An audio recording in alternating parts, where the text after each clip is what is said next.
వస్తు సేవల పన్నుతో వినియోగదారులకు కేంద్ర రాష్ట్ర ప్రభుత్వాలకు లబ్ధి చేకూరుతుందని కేంద్ర ఆర్థిక మంత్రి జైట్లీ స్పష్టం చేశారు. దేశ ఆర్థిక వ్యవస్థ మరింత వృద్ధి చెందేందుకు జీఎస్టీ బిల్లు ఉపకరిస్తుందని ఆయన రాజ్యసభలో ప్రకటించారు. Empower the states. It will increase the revenue of the states as also of the central government. It will try and dissuade, discourage and bring down levels of evasion.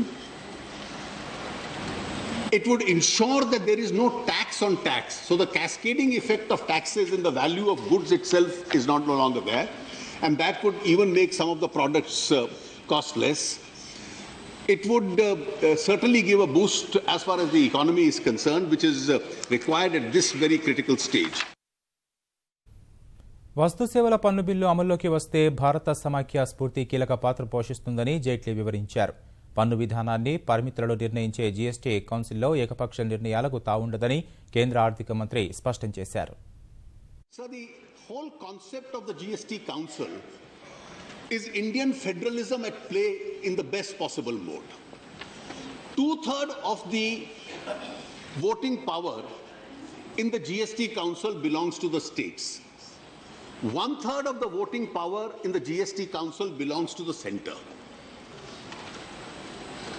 The votes required to settle a particular issue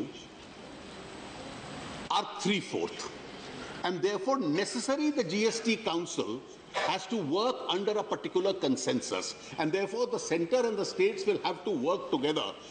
The center will have a veto on the states, the state will have a veto on the center, and therefore this will be federalism at play, under which the GST Council itself would be then able to take its decisions.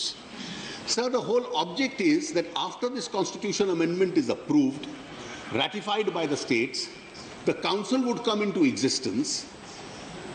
Subsequently, 3 enabling laws, 2 by the central parliament and 1 by the state legislators would have to be passed. The 2 central laws would be in relation to the central GST and the interstate GST. The state legislation would be with regard to the state GST.